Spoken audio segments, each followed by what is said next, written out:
To be like Jesus. Principles of the gospel must control us. June 10th. Then he said to the keeper of his vineyard, "Look, for 3 years I have come seeking fruit on this fig tree and find none. Cut it down. Why does it use up the ground?" Luke chapter 13 and verse 7, reading from the New King James Version.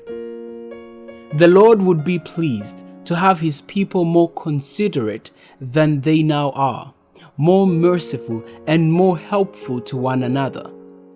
When the love of Christ is in the heart, each will be tenderly regardful of the interests of others. Brothers and sisters will not take advantage of each other in business transactions. They will not charge exorbitant interest because they see their brothers or sisters in close place where they must have help. Those who will take advantage of the necessities of another prove conclusively that they are not governed by the principles of the gospel of Christ. Their course is recorded in the books of heaven as fraud and dishonesty. And wherever these principles rule, the blessing of the Lord will not come into the heart. Such persons are receiving the impress of the great adversary, rather than that of the Spirit of God. But those who shall finally inherit the heavenly kingdom must be transformed by divine grace. They must be pure in heart and life, and possess symmetrical characters. All the means you may accumulate, even though it should be millions, will not be sufficient to pay a ransom for your soul.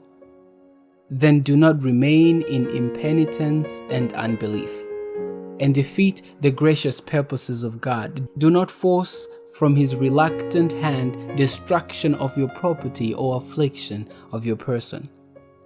How many there are who are now taking a course which must ere long lead to just such visitations of judgment.